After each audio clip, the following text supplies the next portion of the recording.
Hey guys, this is Anon, and I am back to talk about the newest Tier 10 that's hit Blitz, the AMX 50B, part of the new French heavy tank line. And I actually had another video ready to go today, kind of with the new format, but I decided to push this ahead just because I feel like this tank is really kind of the talk of the town right now. New Tier 10s are always kind of exciting, but this one in particular I think is pretty special because it brings a lot of things that everyone was looking forward to in kind of its playstyle and how you approach it. And so yeah, I just thought it would be a good idea to go ahead and focus on this first.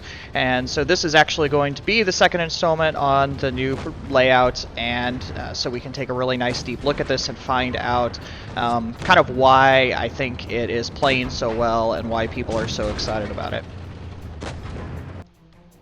Okay, switching over to Tank Compare, we've got a pretty standard lineup of Tier 10 heavy tanks. We'll focus quite a bit on the T57 Heavy, which is probably the most direct comparison to it, being the other autoloader for Tier 10. Also dropped in an IS-7, an E100, and an FV215B, so a pretty good lineup all the way across. I also went with pretty standard equipment loadouts. I focused on gun handling for the 50B and T57 because they can't hold the gun lane drive. The rammer, sorry, not the gun lane drive, versus the other three, which get the natural advantage from DPM of being able to load that rammer. So it's pretty indicative of what you would run into at Tier 10 anyway.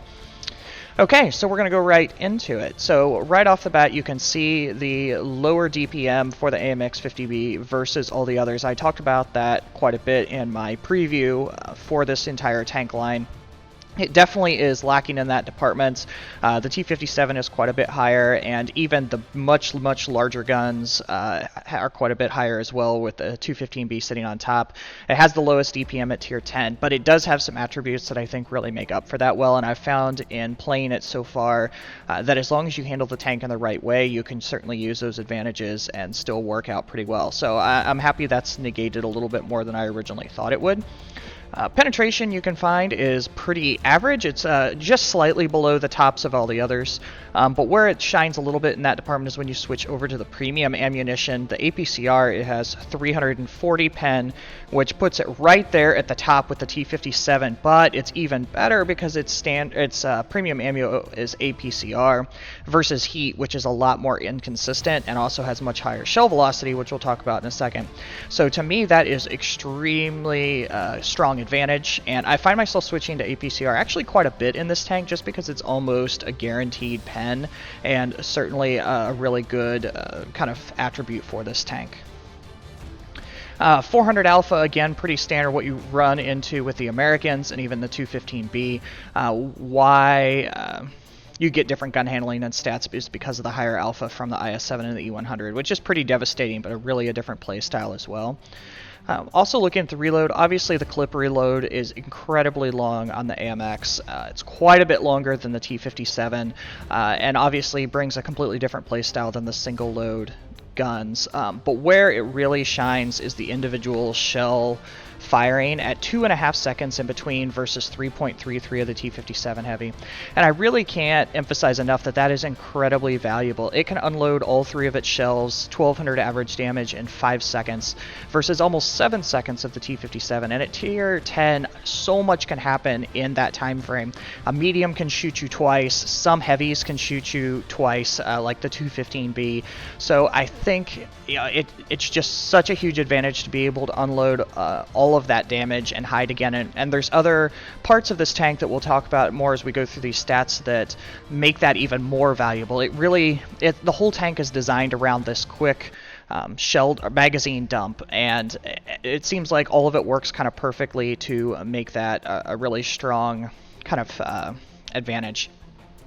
Shell velocity is also really good, strong for the standard AP, and really fantastic with the premium ammo at 1334 that ties it with the 215B, which means at long distances it's going to be much more accurate and can really have a pretty devastating effect with that. Okay, so we're going to move down into the gun handling, which aim time also very strong, just behind the T57 and the 215B. In general, when we're talking about gun handling at Tier 10 for a heavy, the gold standard is almost always going to be the 215B. It's really what this tank is designed for, and it absolutely does it fantastically. It's got a great gun. The larger calibers, the larger alphas are always going to underperform a bit in that, and it's all just kind of checks and balances with those tanks. So really strong in that gun handling department, especially also in the dispersion, right there tied with the T57, behind only the 215B, but really not behind too much. 6% isn't terribly bad. And obviously, again, the IS-7 and E100 is going to lag behind quite a bit as far as that's concerned. Same as with dispersion on movement and rotation, right behind the 215, so very strong. What to me is one of the absolute best parts of this tank is the fantastic 10 degrees of gun depression. It's the best at tier 10. That is absolutely great. I love that. I'm a huge fan of gun depression because it just makes your tank more versatile. You can use the terrain to your advantage, and the 50B is a gigantic tank. It's absolutely monstrous. So being able to have that gun depression and just peek your turret or your gun out from behind hills and behind hard cover is really, really valuable. It shrieks that cross section quite a bit and makes you much harder to hit. So when you can use that gun depression, and it's just more versatile in general, being able to use the side of hills and things like that, it makes you a lot sneakier about how you can approach your target. And so that is a gigantic, to me, advantage that this tank has. 12 degrees of elevation isn't particularly fantastic. It's kind of what you find in these oscillating turrets like the T57. They just don't point up well, so if a tank is on a high hill, you're going to have a hard time hitting it, especially considering like this E100 at 20 degrees. That's a ton more. So it'll be able to shoot targets above, although you don't find yourself doing that, I think, extremely frequently. Okay, continuing on, what makes this tank special is the mobility. I think when it comes to playstyle, one of the first things you need to do is not consider this tank a heavy. Yeah, we're comparing it to heavies because that's its classification and that's the most similar the way the gun is laid out. But when it comes to playing it, and we'll talk about this a lot as we show some gameplay, is that it just doesn't perform like a heavy at all. 50 kilometers forward, 15 backwards is right there. It's technically tied with the IS-7 as top, but when you look at the power to weight ratio, which is medium like at 21, that means it is just blazing fast, way faster than that IS-7, which actually is pretty mobile for a heavy.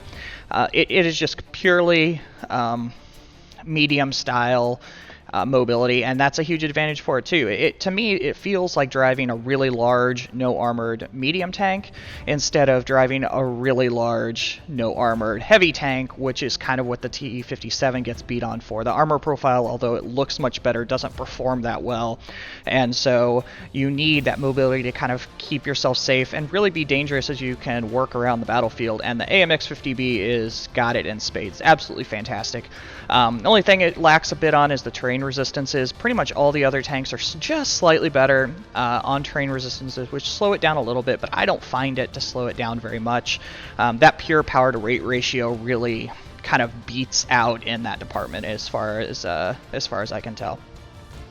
View range right in there standard with all the others versus only slightly behind the 215B, but 6 meters is not going to gain a whole lot of advantage for a tier 10 heavy, so I'm not worried about that. Hit points really fantastic, more than the 57 heavy, which is good since it has no armor, more than the IS-7, but behind the giant E100. But that's a still pretty good hit point pool that makes it pretty dangerous.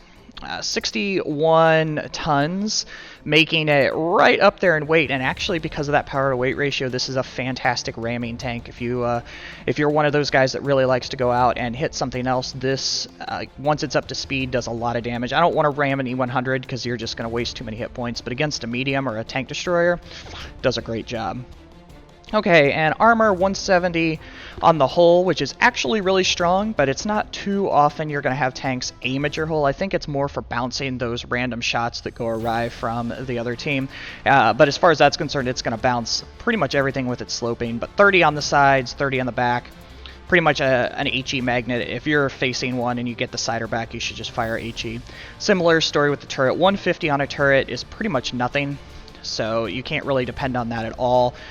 Versus 50 on the sides, 30 on the back. Again, you can't really depend on that. And you can see that all the others pretty much lap it as far as armor is concerned. Only really top of the line as far as front hull armor, but again, that's only so valuable when your turret is this large and you're going to work ridge lines. Okay, so just one more thing I want to glance at real quick. I was talking about driving this as a medium, and I do it in my playstyle a lot with this tank, and you'll see it as we go through. But I just wanted to kind of highlight actually putting it against mediums for a second as far as mobility is concerned. So I threw in an M48 and an E50. The M48, because it's really the least maneuverable of tier 10 mediums. And so I wanted to go ahead and look at that, and you can see this is how medium-like this tank is. It has a higher top speed than the Patton, just behind it as far as reverse speeds, which making it really fantastic to be able to unload that damage and roll back really quickly. If you get charged and you're on the side of a hill, you can actually kind of run around backwards and keep away from a lot of mediums. But power to weight ratio is better than both of those tanks at 60 tons. That is amazing. It's totally amazing. You can see it's actually a little bit lighter than the E50M, but it moves better.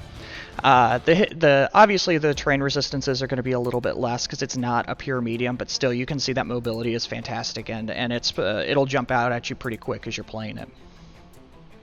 Okay, so let's jump into some gameplay so we can see how kind of I've been handling this tank so far. And I've actually had really great results in it so far. I think I'm about 40 games in and been averaging about 80% win rate and well over 3,000 damage per battle. So if you're playing this the right way, it's certainly formidable. So on mines, I'm going to go ahead and hug the wall. A lot of times I like to go more to the right, but with the gun depression, I don't have to be quite as exposed with this tank. It just is another level of flexibility. And so I'm just going to start to peek, play it real slow. Basically on mines, when we end up in this situation where I can't get the hill, I just kind of want them to make mistakes. So right off the bat, you can see the great dispersion, able to pump 3 rounds into the cupola of the E5. I did switch to APCR there just for the easier chance to hit, and a lot of it's for the velocity as well. It just shoots so fast that if they're moving around, if you're fully aimed, you can go right through, and that's just how dangerous this tank can be.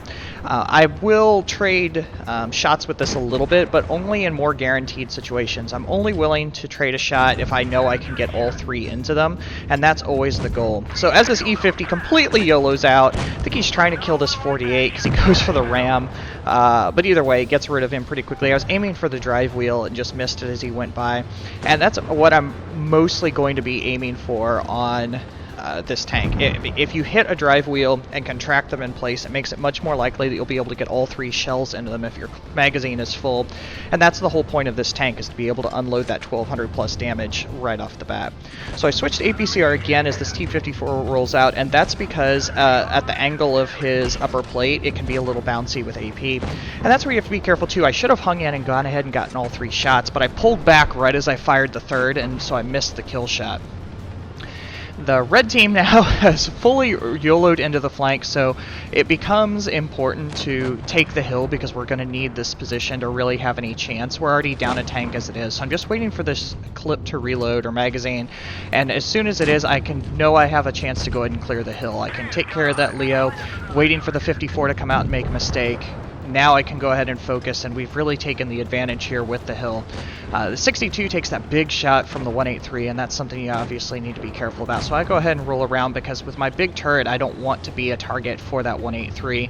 And I knew these two were going to push up pretty hard, so I'm going for it. And you can see there too, that's why I go ahead and load APCR a lot of times. You know, it's just low enough on the standard AP that unless you have sides, sometimes it's a little bit of a gamble shot, and I missed it there. And so because we're down to just the 2 teammates, my teammate behind me is holding back the 183, but I need to buy myself as much time as possible to get this clip reloaded. They didn't know I was reloading at this point because I had 1 shot left and fired it, and so I just need to go as much as possible. I'm actually considering the 62 more dangerous, so that's why I focus on him, and I just have to be careful because I know the 183 is here, but I'm just trying to hold especially the Yag Tiger as much as I can, and I've got that long clip reload. This is one of the few tanks that I will go ahead and spam my clip reload quite a bit because I want my teammate to know kind of where I'm at in a position to be able to help. And so I needed him to kind of know that I wasn't loaded, wasn't able to help him yet. But as soon as I am, we can go ahead and finish off those 2, put the 1 more in a great position. Now you can see that great reverse speed. There's nothing I'm going to be able to do for the Tortoise here because I'm on the full magazine reload, so I'm just going to put myself in an advantageous position. This tank is 100% about positioning. When you have these long magazine reloads, you always need to have an escape route. And so that's why I'm always going to put myself in a position like this, that as soon as it starts to get to this point, I can back up, use that great reverse speed, bait the shot out. Now that I'm loaded, it's all but over. Nothing he can do. Switch to AP for the last shot because I knew how to back up. It's just saving credits there, which don't really need to do. But really nice way to show the versatility of this tank. I didn't necessarily run all around the battlefield, but I used that fantastic reverse speed to continually retreat, to let the magazine have time to reload and kind of continue the battle. Okay, so we'll jump into one more battle just to get a good feel for it. So here on Black Goldville, I'm going to go ahead and show or highlight the mobility of this tank right off the bat by turning and running up to caves. And you can see, as soon as you get in a straight line, I'm going to catch up and lap some of these mediums. It's kind of crazy. It's just such a strong, I guess, bonus with this tank. I really like to run it just behind the mediums. It's kind of like running a fast tank destroyer like the 263. If your mediums go out and engage, and all of a sudden you pop around a hill and can just lay the boom, essentially, with a full magazine or the DPM of a tank destroyer, it's just devastating. And that's how you win a flank. That's how you split the map. You can control one side of it. So a tank like this is a game changer as long as you're handling it the right way. So at this point, I am going to play it really slow and patient. It's all about patience when you have a magazine and not getting yourself overextended. And I'm going to play slow because the tank right here next to me just got destroyed, and it's because he was pretty much sitting in the open. So now I need to kind of buy some time to let the rest of my team move into a position to help. In general, I'm okay with trading shots in this tank, but for me it needs to be a one shell versus 3 shell situation, especially on mediums. I'm okay with taking one shot from a medium if I get to unload my entire magazine, because that's a great trade and you can do that. You just have to be a little bit cautious because you're going to need those hit points in late game situations. But when you can drop 1200 versus 350 damage, that's a great trade. But I need to be careful about it, and that wasn't necessarily, and some of these aren't necessarily great examples like that. I only got a 1-for-1, and you're not going to be perfect about it all the time, but I'm trying to put myself in positions to make that work and give myself that ability as much as possible. So I thought about rolling back and around, but I could see that carcass there and I didn't want to get stuck. But now that I dropped the E50, I have 2 shells left. I want to go ahead and push my way and do a 1 versus 2 trade on the shells, which again isn't exactly what I'm looking for, but with being able to see on the minimap that my STI friend was rolling up, it meant that we were going to go ahead and get rid of him. And that's what we needed, because the lower part of the map has fallen pretty hard, and now that the Leo is spotting all of them, that's a lot of hit points left. Most of them are full health, so we need to be able to fight from the top down, and we've at least gotten ourselves the high ground situation, which is a really good place to be. So I'm popping over. I'm hoping to get a couple quick shots on this E75, but I hesitated a little bit and got myself spotted, so I don't want to just roll out. With armor like this and as big a target as you are, you always have to be conscious of how you're exposed and guns that are looking at you. That E75 was looking at me last and probably is going to stay that way until he spots another teammate, so I want to kind of give them an opportunity to spot him and turn him. When the T95 pops up, I'm hoping to get 2 shots into him real quick, and luckily for him he turns, but I got that great RNG shot from the second one of the APCR to go straight through. And another reason why that APCR is so great. High pen, but the velocity just makes it all the more accurate with solid dispersion. So this STI is getting a little bit aggressive, and I actually rolled out just trying to hold the E75 so he wouldn't turn and shoot my teammate, but unfortunately I took a shot there. Again, that's just going to happen sometimes, but I'm just trying to be careful since I'm spotted. I know where those other tanks pretty much are at this point, and I just don't, if you roll back too far, I know they might have some cross shots at me, so I want to make sure this E75 falls first, and that's why I'm staring at him, and that's just to control kind of this engagement a little bit. That was the only tank to our left side, all the others being forward and to the right, and so you don't want to let him go and keep yourself in kind of a pincher position. I always want to make sure that they are facing as few directions as possible so we don't get into that crossfire. So, taking a quick peek on the T95, but he rolls back. The only reason I'm not charging this IS-8 is because if I low roll any of my shots or miss one, it means that I can't kill him with a single magazine, so my teammate gets the shot on, which now means I can go ahead and hang in. I'd be willing to take that shot to make sure he's done, and that's just part of managing the auto-loading tanks. You don't want to get yourself in space or get yourself isolated if you can't kill the other tank with a reasonably high probability. Okay, so I haven't seen the STI on the other team in a while, so I'm not quite sure where he is rolled to, but I know pretty well where the T95 is, so I want to go ahead. I'm trying to flank and see if I can't get a side shot into him. Hopefully he's turned and faced our other teammate, so I'm just kind of rolling through and peeking here and there, but when I roll out here, I end up getting spotted, and I just don't want any part of that. If he can see me and I roll across space like that, an HE shot could kill me, and that's not worth it. So I'm going to go ahead and let the camo reset again.